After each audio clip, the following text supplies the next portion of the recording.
नाम हल्का वांगते मचकेनी इलाका पड़ता है।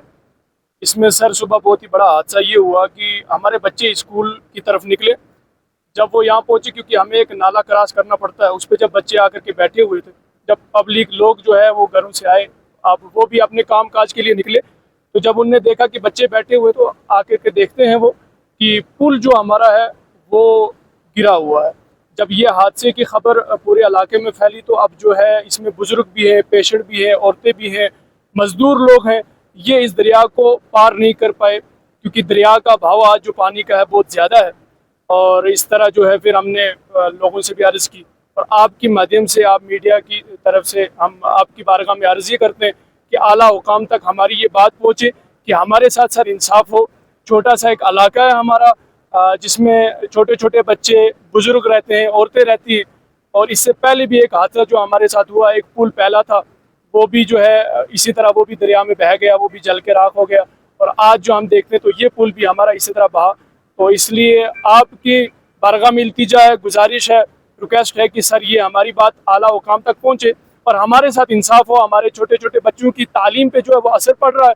हमारे बच्चे इसी वजह से जो वो पढ़ाई में नाकाम हो रहे, क्योंकि एक एक दिन उनका टूट रहा है।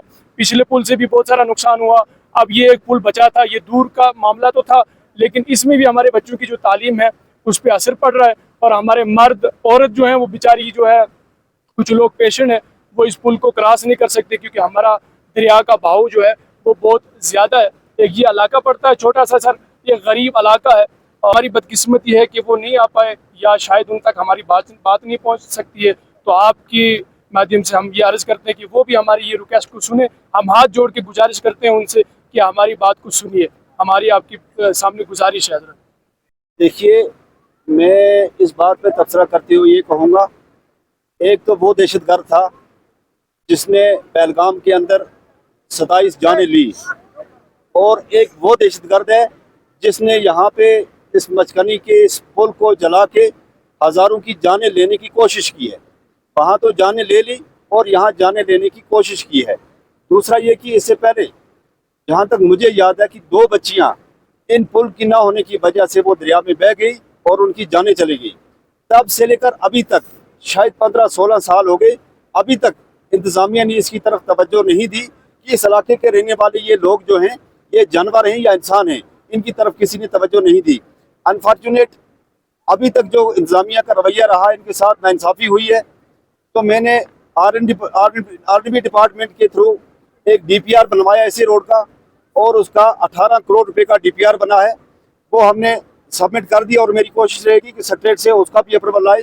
लेकिन इस वक्त जो प्रेजेंट गवर्नमेंट है, ये उसकी जिम्मेदारी बनती है कि उसके लिए फंड्स वागुजार करें।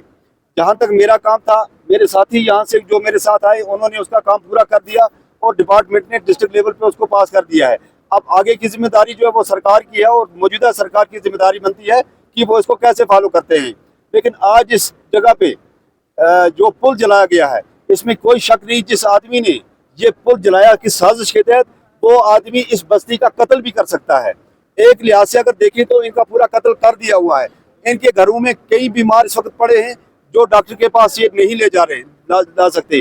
दूसरा, ये बच्चे जो हैं ये सुकून में नहीं जा सकते।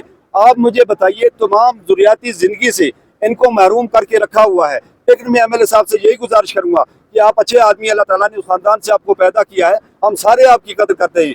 लेकिन जो DPR बना हुआ है इन लोगों की मेहनत से, उसी DPR को फॉलो करें और इनकी सड़क का मसला हल करें। और सबसे बड़ी डिमांड ये रहेगी, क्योंकि एक हादसा किया हुआ है, ये हादसा नेचुरली नहीं है, ये हादसा किया है। जिस इंसान ने ये हादसा किया है, ये पुल जलाए, इसको आग लगाई है, उस इंसान को इन्वेस्टिगेशन करके पुलिस के थ्रू कौन इंसान है, वो कौन दरिंदा है, वो कौन दहशतगर्द है, उसको कानून की तहत सजा दी जाए, ताकि इस बस्ती वालों को इंसाफ मिले।